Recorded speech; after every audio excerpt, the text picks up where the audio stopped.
Fancy tutorial, the opening move.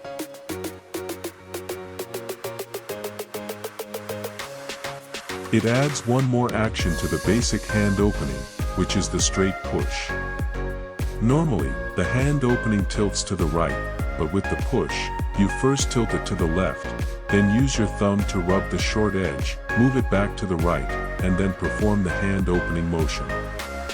In slow motion, you can slightly flip your wrist as you lift and drop, rub the short edge as you drop, and once it's passed, perform the move.